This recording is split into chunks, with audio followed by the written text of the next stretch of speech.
Welcome to this research updated brief, this 2nd of October 2017. Let me bring your attention to the bar graph, which you see there. What do I mean by Trojan Horse Herbicide? Well, look at the graph there, or the bar chart. You're looking at first generation, second generation, third generation. Let me elaborate. We're only talking about the first generation being exposed in the womb, not even born yet, to an herbicide. Just one generation in the womb. Not talking about all three generations being exposed to the pesticide. To reiterate, just one brief exposure.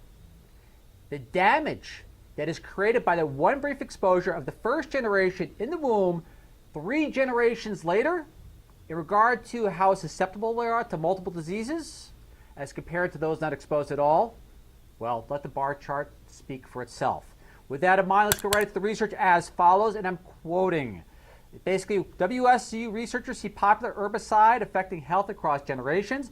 Atrazine linked to diseases in great-grand offspring. First, the good news, again, I am quoting. Washington State University researchers have found that a rat exposed to a popular herbicide while in the womb developed no disease and showed no apparent health effects aside from lower weight. Now, the weird news. The grand offspring of that rat did have more diseases, as did a great-grand offspring of the third generation. The third generation had multiple diseases and much more frequently than the third generation of unexposed rats. I'll bring you that chart back in a few seconds. Said the researcher, at work, says Skinners, are epigenetic inheritance changes that turn genes on and off, often because of environmental influences. Now you think 3 generations. So you're talking that, well, let's say, for example, if it was humans, that'd be exposed to, your parents being exposed to, or your mother should say, this herbicide while you're in the womb. 78 years later, the children being born through your lineage now suffer massive damage if these charts basically translate into human trials at the third generation. We're not talking continuous exposure, just a brief exposure once in the womb. It's kind of like this. If you had a compass and you're off your trail by, or I should say off whatever your objective is by 1 degree, you may not see much when you first start walking. But as you travel miles and miles and miles, as we're talking about future generations, that deviation becomes greater and greater, and so basically you're lost.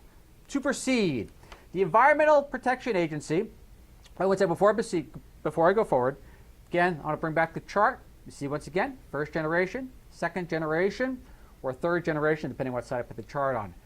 Look at the massive amount of multiple diseases that occur in that third generation. Even though they were never exposed to the herbicide themselves, it was their ancestors exposed. Keep that in mind.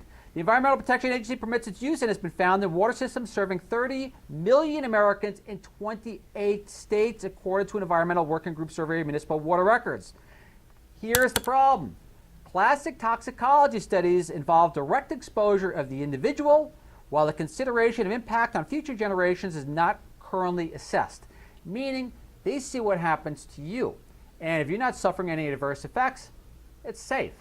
Not taking into account epigenetic damage. That's something fairly new that they have to basically work into the formulas.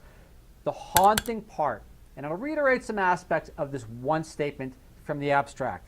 Environmental exposures during this developmental period appear to promote a permanent alteration in the germline epigenome, DNA methylation, that is protected from epigenetic reprogramming after fertilization, similar to an imprinted gene. To reiterate, a permanent, or appear I should say, a permanent alteration in the germline epigenome. One exposure in the womb to an herbicide. With that pleasant thought, I'll leave the rest up to you. Again, this is Ralph Churchiano. Brief research update and brief, and thank you very much for listening, and I look forward to see you all once again in 7 days. Catch you all then. Bye.